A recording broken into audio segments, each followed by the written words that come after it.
वो कौन सी खास शख्सियत है जिन्होंने यू टर्न मारा है और पीटीआई ज्वाइन करने वाले हैं, मतलब रीजॉइन करने वाले हैं, और जमाइमा कुछ हद तक उन्हें कन्विंस भी कर चुकी है। इसके अलावा अगर बात की जाए इमरान खान की, तो वो उनकी वापसी के लिए एग्री भी है, मतलब मान चुके हैं। अब पूरे पिछले हफ्ते से सियासी और गैर सियासी हलकों में चहम गोया हो रही है कि क्या बनेगा क्या नहीं बनेगा, किस हद तक है, कब रीजॉइन कर रहे हैं, या कहीं ऐसा तो नहीं कि कोई ट्विस्ट आने वाला है। क्योंकि ये वही अहम शख्सियत है जो जिन्होंने सबसे पहले पीटीआई से बगावत भी की, सबसे पहली कॉन्फ्रेंस भी की और रिज़ाइन भी दिया अपनी किसी पोजीशन से। चलिए जी, आज पूछते हैं और आज जानते हैं वो कौन सी खास शख्सियत है। अब नाम ले लेना चाहिए, बता देना चाहिए। इसके अलावा मैं फिर एक और बात भी करूँगी एनआरओ की। ऐसे नहीं मैं पीछा छोड़ने वाली, मैं ये भी जानना चाहूँगी कि एनआरओ इस वक्त कौन सी मोटरवे पे स्टे कर रहा है, कहाँ रुक गया भाई, या कहीं पे पेट्रोल पंप स्टेशन पे तो नहीं किसी ने इसको पकड़ लिया, या अडियाला जेल तक पहुँच गया या नहीं। अस्सलाम वालेकुम। वालेकुम सलाम बुशरा। कैसे हैं आप? ठीक है। अल्हम्दुलिल्लाह। मुझे ये बताइए, आपको तो पता है कि मैं जैसे कहते हैं ना च्युइंगम चिपकूं, इन्फॉर्मेशन लिए बगैर नहीं मैं पीछे हटने वाली।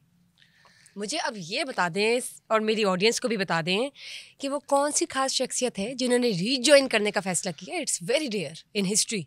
ये बड़ा ज़बरदस्त एक क्वेश्चन है और पिछले 2 वीक से पाकिस्तान की सियासत में एक अंदर ही अंदर एक भौचाल मच रहा था और किसी भी वक्त ये हंडिया जो है बीच चौराहे फूटनी थी। और वो शख्सियत का पहले मैं बता देता हूँ, मेरा उनसे बड़ा एहतराम का रिश्ता भी है। वो हैं साबिक गवर्नर पंजाब चौधरी मोहम्मद सरवर। चौधरी ये हुई ना मोहम्मद बात। सरवर जो हैं वो पाकिस्तान तहरीक इंसाफ के भी गवर्नर रहे। उससे पहले वो मुस्लिम लीग नून के दौर में भी गवर्नर पंजाब हम्म। रहे। और इनकी सियासत का जो आगाज़ है वो पाकिस्तान पीपल्स पार्टी से है। बिल्कुल। ये जो है बुनियादी तौर पर जयाले हैं। उसके बाद ये मतवाले बने और मुस्लिम लीग नून में आए। मुस्लिम लीग नून के बाद जो है वो जब इन्होंने रिज़ाइन किया, अपनी गवर्नरशिप छोड़ी, उसके बाद पीटीआई जॉइन किया। पीटीआई जॉइन करने के बाद भी इनको पीटीआई में उसी तरह के मसाइल का सामना था, उसी तरह की डिक्टेटरशिप का सामना था, बेसुकूनी सी थी, मुझे तो लगता है। जिस तरह के इश्यूज़ नहीं, मैंने उनको ज़िंदगी में बड़ा मुतमईन देखा है। मेरा उनके अच्छा। साथ जब भी इंटरेक्शन हुआ, जितना वक़्त गुज़रा पाकिस्तान में, पाकिस्तान से बाहर, यूके में, ग्लासगो में, मैंने उनको ज़िंदगी में बड़ा एक मुतमईन शख्स देखा है। हम्म। और ज जिस ऐसे ऐसी शख्सियत जिसका ज़मीर मुतमईन होता है।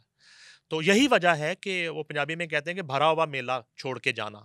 जब उन्होंने मुस्लिम लीग नून की गवर्नरशिप से रिज़ाइन किया, उस वक़्त भी मुस्लिम लीग नून का तूती बोल रहा था। वफ़ाक में भी मुस्लिम लीग नून की हुकूमत थी, पंजाब में भी मुस्लिम लीग नून की हुकूमत थी। ये मुस्लिम लीग नून के गवर्नर थे, उस वक़्त रिज़ाइन किया। हम्म। और जब पीटीआई से कुछ असूलों पे, कुछ नज़रियात पे समझौता नहीं किया, चेयरमैन पीटीआई की कुछ बेजा मुतालबात नहीं माने, तो इन्हें दोबारा से रिज़ाइन करना पड़ा। और उस वक्त रिज़ाइन किया जब वफाक में भी पीटीआई की हुकूमत थी, पंजाब में भी पीटीआई की हुकूमत थी, केपीके में भी पीटीआई की हुकूमत थी, 75% पाकिस्तान में पीटीआई की हुकूमत थी। आप इसे बगावत नहीं कहते? बिल्कुल, मैं तो बगावत ही बिल्कुल, समझूंगी इसे। बिल्कुल, बिल्कुल, ये एक बहुत बड़ी बगावत थी, मगर एक प्रिंसिपल पर, एक नज़रिए पर समझौता ना करके उन्होंने किया। अब मैं बताता हूँ हुआ क्या।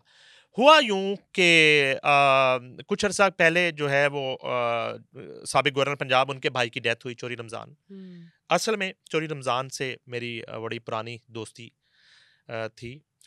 उनकी तकरीबन 2 ढाई माह पहले डेथ हुई। डेथ होने के बाद ज़ाहिर बात है थोड़ा ये ज़हनी तौर पे डिस्टर्ब भी थे।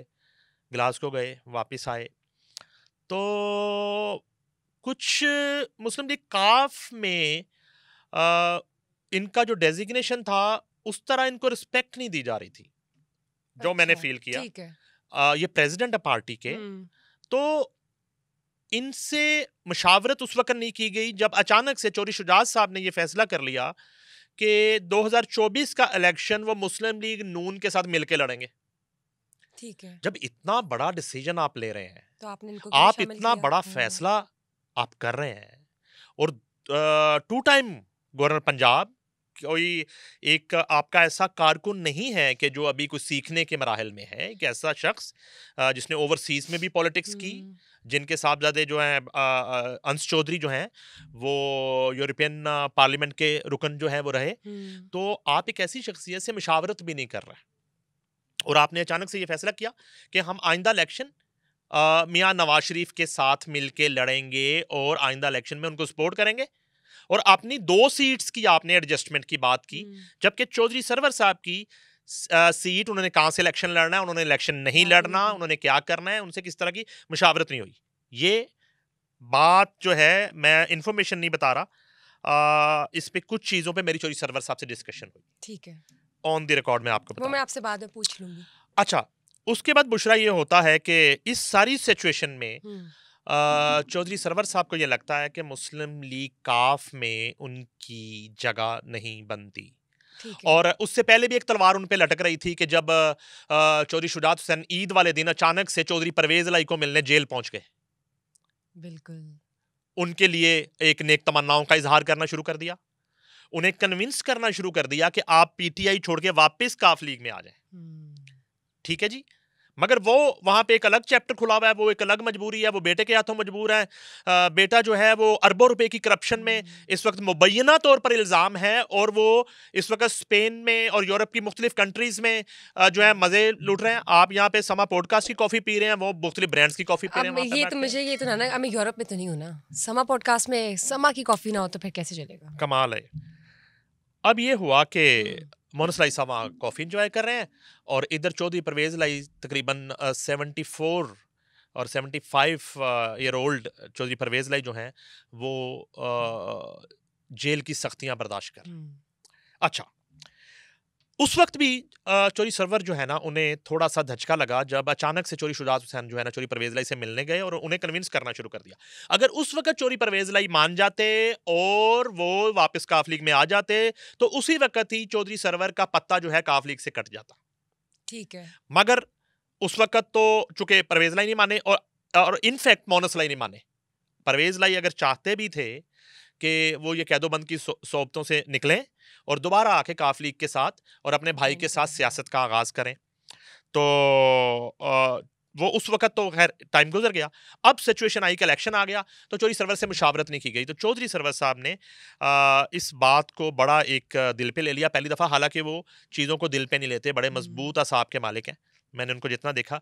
वो पाकिस्तान से चले गए, ग्लासगो गए, और ये फैसला कर लिया उन्होंने, चूंकि ऑफर्स उन्हें थी पीटीआई से पहले से ही, ये फैसला कर लिया कि वो वापस पीटीआई में जाएंगे, क्योंकि ना तो वो नून लीग में जाना चाहते थे, ना वो पीपल्स पार्टी में जाना चाहते थे, जो पीपल्स पार्टी के पंजाब में हालात हैं, और काफ लीग में जो हो रहा था उनके साथ वो आपको मैंने बता दिया। वो जब वापस चले गए तो उन्होंने ये फैसला किया, अपने दोस्तों से मशवरा किया, और हल्का हल्का ये बात जो है वो एक अफवाह की मानंद हम तक पहुंचना शुरू हुई कि चौधरी सरवर जो है वापस जा रहे हैं पीटीआई में, और पैगाम भिजवाया पीटीआई के एक वकील के जरिए अडयाला जेल चेयरमैन पीटीआई को कि चौधरी सरवर वापस आना चाहते हैं।